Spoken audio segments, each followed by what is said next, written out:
Olá pessoal, tudo bem com vocês? Eu sou Sandro, sou estudante do curso de Ciências Biológicas da UFBA, campus Anísio Teixeira, e faço parte da equipe do projeto de extensão Agregando Conhecimento em Tempos de Pandemia, organizado e coordenado pela professora Helenice Souza. E durante essa semana, que comemoramos a Semana da Água, preparamos alguns conteúdos relacionados à água e iremos divulgar nas nossas redes sociais. Então, eu peço que fiquem ligados em nosso canal aqui no YouTube e também em nosso perfil no Instagram, para vocês não ficarem de fora de nenhuma novidade e de nenhum conteúdo. Hoje, no vídeo de hoje, iremos falar um pouco sobre a preservação dos cursos hídricos e água potável. Eu vou trazer algumas práticas essenciais para que possamos preservar os cursos d'água. Preservar a água em nossas casas. Aí eu vou falar um pouco sobre como a gente pode preservar a água e os cursos hídricos, tanto em vários ambientes, seja em nossas casas, na cidade e em nossos trabalhos. Aqui são alguns itens que a gente deve seguir para que possamos preservar esses cursos hídricos. Então, primeiro a gente devemos usar com moderações sabões em pó, detergente e materiais de limpeza, pois esses materiais, esses compostos, eles causam grandes danos às águas e também causam a contaminação.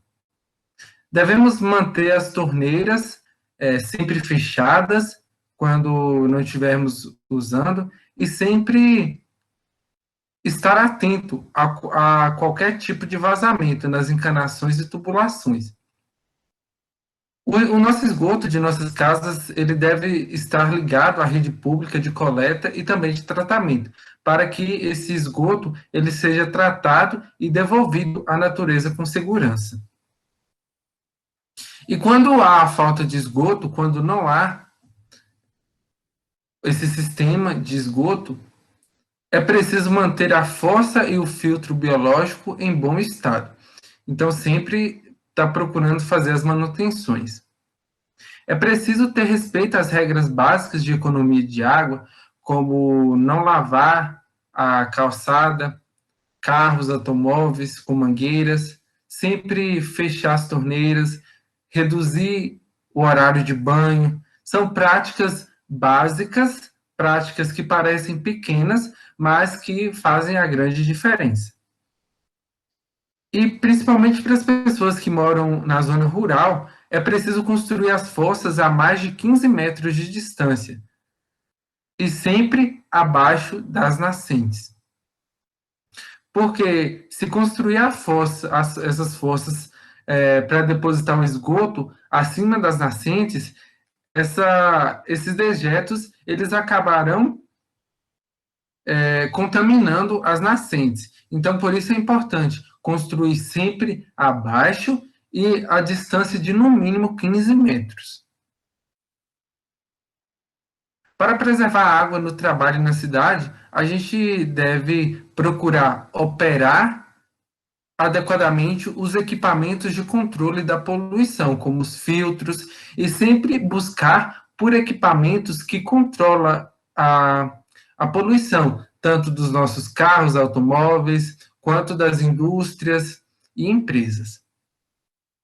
Devemos também apontar problemas ambientais e também buscar soluções, porque não adianta apenas apontar os problemas, mas não solucionar. Devemos trazer de forma prática soluções.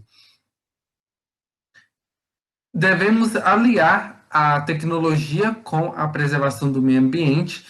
Já existem vários estudos e tecnologias disponíveis no mercado para a economia da água e para a proteção dos recursos hídricos.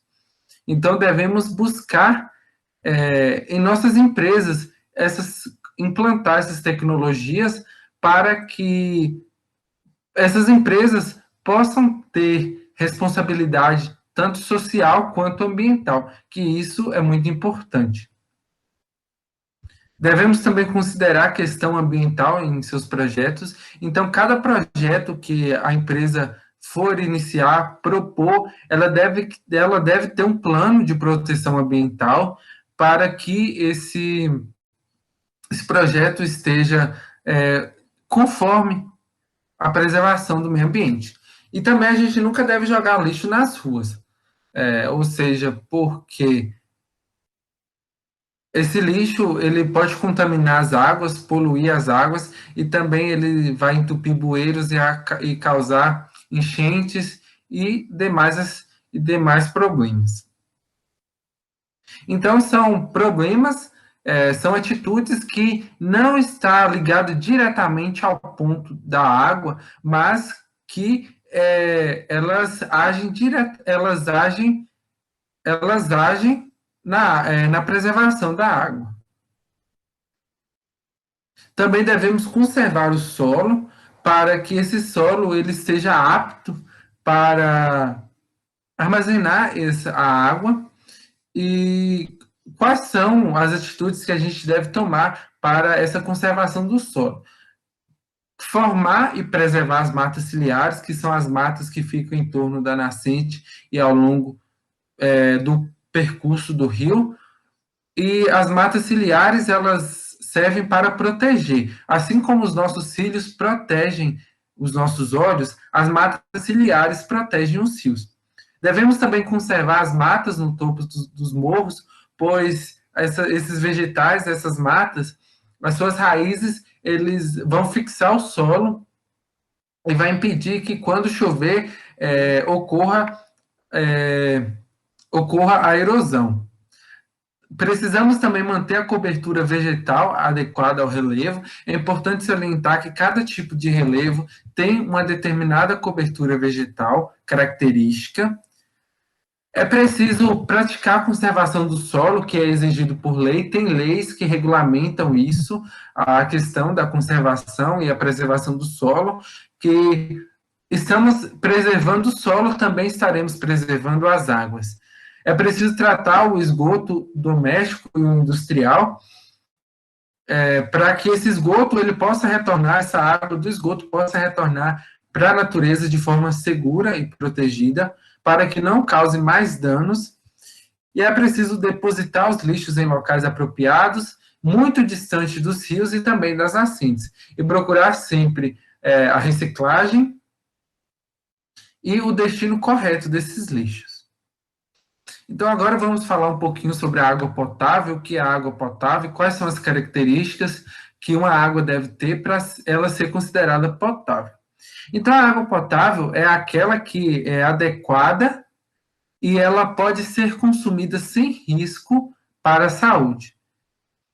E a potabilidade da água ela deve atender determinados requisitos.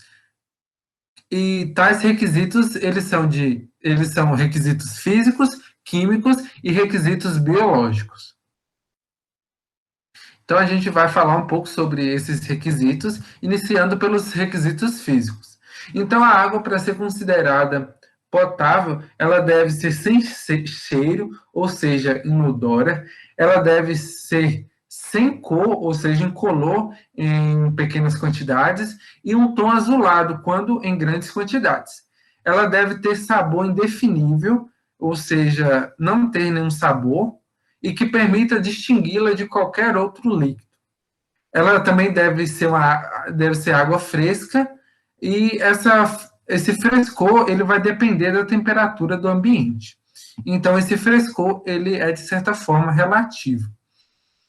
E os requisitos biológicos para a água ser considerada potável, ela não pode conter organismos patogênicos, ou seja, organismos que irão causar doenças, sejam eles vermes, bactérias, fungos, protozoários e demais micro-organismos. E a alteração biológica da potabilidade da água, que é denominada de contaminação, é causada pela presença desses agentes patogênicos vivos. e a água contaminada, portanto, ela não é potável e então ela não deve ser usada. Então, pessoal, esse foi o conteúdo do vídeo de hoje. Espero que tenham gostado, espero que tenham agregado conhecimento para vocês. Quem não assistiu o vídeo anterior, ele está salvo aqui em nosso canal, vocês podem estar assistindo. Eu peço para que curtam, compartilhem e divulguem também esse vídeo para que ele possa atingir mais pessoas e que possamos, através da conscientização, mudar nossas atitudes para a preservação desse bem tão precioso que é a água. Então, muito obrigado, fiquem todos bem e até o próximo vídeo. Tchau, tchau.